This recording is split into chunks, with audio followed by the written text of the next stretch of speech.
Do Jehovah's Witnesses break up families or build them up? As Jehovah's Witnesses, we work to build up families, both our own and those of our neighbors. That quote is taken from an FAQ article on jw.org. Is it true, though, that Jehovah's Witnesses do not break up families? In this article, the Jehovah's Witness organization touches on such things as mixed religion households, Bible standards to follow for husbands, wives, and children, and the conflict that might arise when a marriage mate may oppose the religion of the spouse. The organization encourages the believing wife or husband to win their partner over without a word. Essentially, that means to attempt to maintain the peace in the relationship and give a good example of a faithful husband or wife. However, let's address a different scenario. What happens when a child decides that Jehovah's Witnesses aren't the religion for them? When a child leaves the organization. Children that are raised Jehovah's Witnesses are usually baptized by the time they are teenagers, some as young as 11 or in rare cases 6 years old. Baptism for Jehovah's Witnesses is a lifelong commitment to uphold the Bible standards and principles as interpreted by the governing body of Jehovah's Witnesses. If a baptized Jehovah's Witness violates those rules, they are dealt with by the congregation elders and sometimes excommunicated or disfellowshipped from the congregation. Jehovah's Witness youths going through the hormonal and emotional extremes of puberty often fall short of those standards. Some youths may also use their critical thinking skills and decide that they no longer want to be a Jehovah's Witness due to a crisis of faith. How are those youths treated if they are disfellowshipped or disassociated from the congregation? The members of the congregation are instructed to quit mixing in company with them. They are shunned socially by their friends. Not even a greeting is supposed to be said to them. What if this youth is a member of your family or living in the household? How are they to be treated by their Jehovah's Witness family?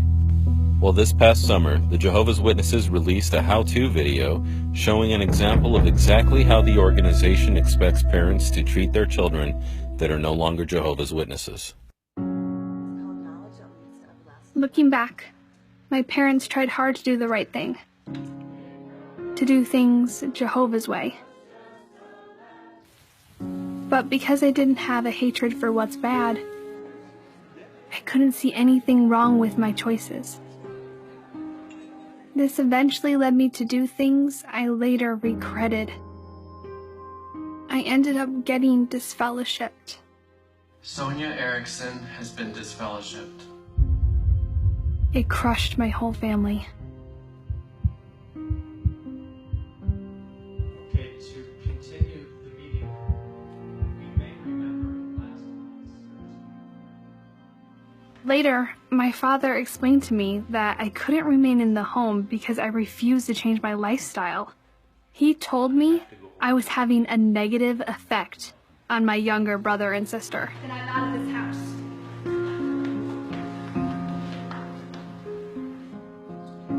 I was determined to do what I wanted.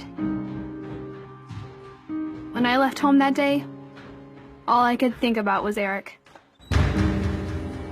I didn't even care that my parents' hearts were breaking.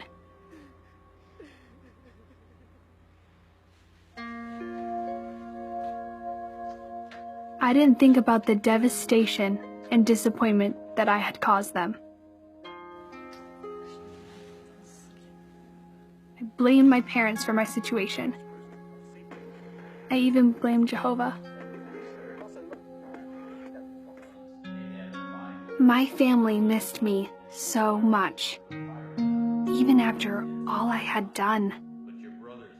What helped them to remain loyal to Jehovah for the many years I was disfellowshipped? It was the Bible account of Aaron.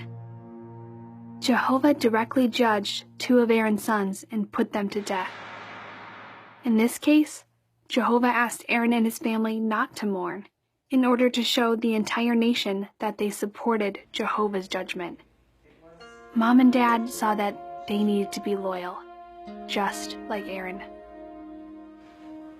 They loved me and wanted me to come back to Jehovah. I tried to contact them.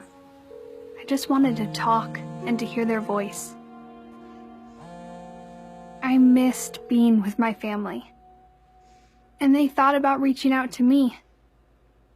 But they knew that if they had associated with me, even a little, just to check on me, that small dose of association might have satisfied me.